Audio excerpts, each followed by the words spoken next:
Está escrito na segunda epístola de Pedro, capítulo 3, versículos 9 a 13, o seguinte: Não retarda o Senhor a sua promessa, como alguns a julgam demorada. Pelo contrário, Ele é longânimo para convosco, não querendo que nenhum pereça, senão que todos cheguem ao arrependimento. Virá, entretanto, como ladrão o dia do Senhor, no qual os céus passarão com estrepitoso estrondo e os elementos se desfarão abrasados. Também a terra e as obras que nela existem serão atingidas. Visto que todas estas coisas hão de ser assim desfeitas, deveis ser tais como os que vivem em santo procedimento e piedade, esperando e apressando a vinda do dia de Deus, por conta do qual os céus incendiados serão desfeitos e os elementos abrasados se derreterão. Nós, porém, segundo a sua promessa, esperamos novos céus e nova terra, nos quais habita a justiça.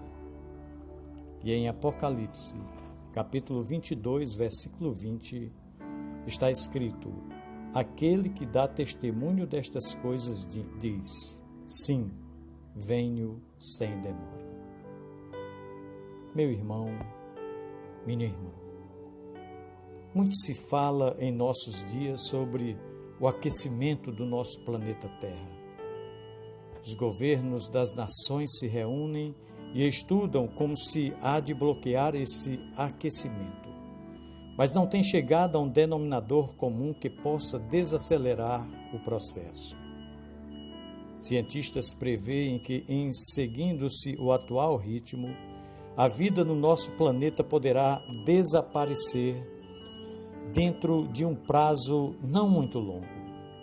Com isso, chegaríamos aos dias do fim do mundo, quando, em conformidade com a profecia do apóstolo Pedro, os céus incendiados seriam desfeitos e os elementos abrasados derretidos. Embora não haja certeza sobre a verdadeira extensão e os reais efeitos do aquecimento global observado, o que ainda há pouco tempo parecia absurdo e impossível, já pode pelo menos ser imaginado.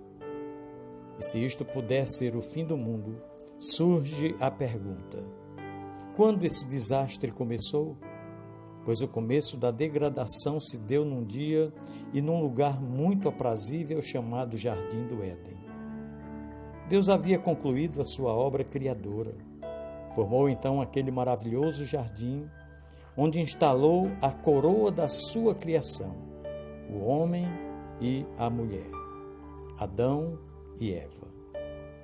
E Deus formou o ser humano com a capacidade de fazer escolhas e livre para tomar decisões. Infelizmente, os pais da raça humana foram iludidos pelo inimigo, o inimigo de Deus, e esqueceram que liberdade exige responsabilidade e sempre tem as suas consequências. E até hoje continua assim. Com a desobediência, o pecado se instalou na vida do ser humano. Foi aí que começou a decadência que nos leva ao fim do mundo. Para nos livrar desse terror infernal, Deus providenciou o escape por meio de Jesus Cristo e agora, se você confessar com a sua boca que Jesus é Senhor e crer em seu coração que Deus o ressuscitou dentre os mortos, será salvo, conforme Romanos 10, 9. Jesus veio para nos dar vida eterna e não acabarmos junto com o mundo. Pensemos nisso. No amor de Cristo.